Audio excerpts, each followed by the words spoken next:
So today we're going to cover the urinary system, also called the excretory system, and this is going to be a really quick one. What's the function of the urinary system? Really to make urine. It's to remove waste from the blood by producing urine, and then that contains all the waste. So it's all about just getting the waste out of your blood so it can get out of the body. So let's learn a little bit about the different parts of the urinary system that are important, and this is definitely not in depth like any of these systems you're learning about. This is just kind of a surface level understanding, but it's still good. So the urinary system is comprised of, first of all, the kidneys, probably most important. Kidneys are what is actually filtering out your blood. It's filtering the waste out of the blood. So cellular waste are brought to the kidneys by the circulatory system. So it comes through, the arteries and then the capillaries, and then the capillaries are all around and in the kidneys, and essentially diffusion of waste occurs between the actual blood and then the kidneys. And specifically nephrons in the kidneys, which is like a type of cell.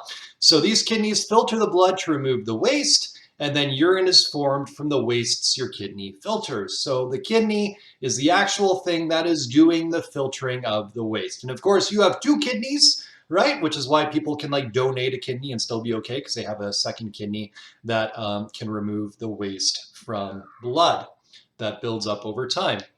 So then what happens to the urine that the kidney makes? Well, it goes through this kind of tube type thing. So there's two tubes called ureters. I think I'm saying that right.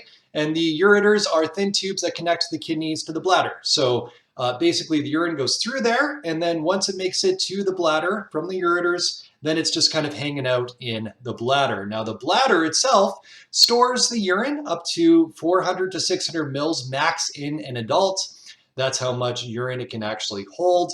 And the bladder is lined with layers of muscle so it can contract and then as a result empty out the bladder, right, when somebody actually pees. So when somebody's urinating, when peeing is taking place, the bladder is actually contracting, which is funny because that's not what it feels like, right? Instead, it feels like when you really have to go to the washroom, it feels like you're letting the bladder relax. But actually what's happening is the bladder itself is contracting or flexing when it's emptying out.